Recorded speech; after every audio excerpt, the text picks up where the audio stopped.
যুক্তরাষ্ট্রের president Donald Trump আবারও ইরানের বিরুদ্ধে যুদ্ধ শুরুর হুমকি দিয়েছেন। যদিও ইরান বলছে তারা যুক্তরাষ্ট্রের সঙ্গে নতুন করে কোনো পারমাণবিক আলোচনা শুরু করেনি, তবে ইরানের শীর্ষ নেতারা বিশেষ করে প্রেসিডেন্ট মাসুদ পেজেশকিয়ান আলোচনা চালুর পক্ষে মত দিয়েছেন। এমন পরিস্থিতিতে ইরানের পররাষ্ট্রমন্ত্রী আব্বাস আরাকচি ফিনান্সিয়াল টাইমসের প্রকাশিত এক প্রবন্ধে জানান, পছন্দটা আমেরিকার।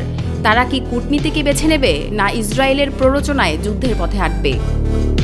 একই সময় আরাকচি সৌদি সফরে ছিলেন এবং সৌদি ক্রাউন প্রিন্স মোহাম্মদ বিন সালমান, পররাষ্ট্রমন্ত্রী ফয়সাল বিন ফারহান এবং প্রতিরক্ষামন্ত্রী খালেদ বিন সালমানের সঙ্গে বৈঠক করেন। সৌদি আরব স্পষ্ট জানিয়ে দিয়েছে তারা কূটনৈতিক চ্যানেল খোলা রাখতে চায় এবং ইরানের ওপর সামরিক আক্রমণ বরদাস্ত করবে না। ওয়ালটন এখন দেশের সীমানা পেরিয়ে পৌঁছে গিয়েছে 50টিরও বেশি দেশে। ওয়ালটন, ঘরে ঘরে, বিশ্বজুড়ে। এদিকে ইরান IAEA এর তত্ত্বাবধান বন্ধ করে তাদের পারমাণবিক স্থাপনাগুলো থেকে ক্যামেরা সরিয়ে ফেলেছে।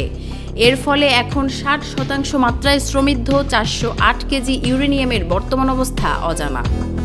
আলোচনার শর্ত হিসেবে তত্ত্বাবধান পুনরায় চালু করা এবং ইউরেনিয়াম খোঁজার দাবি জানাচ্ছে পশ্চিমা বিশ্ব।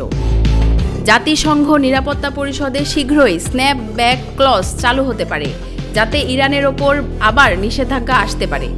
তবে কাতার, সৌদি আরব এবং ওমান কূটনৈতিক সমাধানে সক্রিয়। বিশ্লেষকরা বলছেন সৌদি আরব চায় না যুদ্ধ হোক, কারণ যুদ্ধ ইরানকে তেল রপ্তানিতে উস্কে দেবে, যা সৌদির জন্য বড় অর্থনৈতিক হুমকি।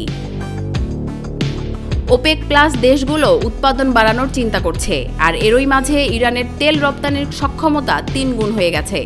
সুতরাং যুদ্ধ না কূটনীতি, এই সিদ্ধান্তের কেন্দ্রবিন্দুতে এখন মধ্যপ্রাচ্য এবং সৌদি আরবের কৌশলগত ভূমিকা।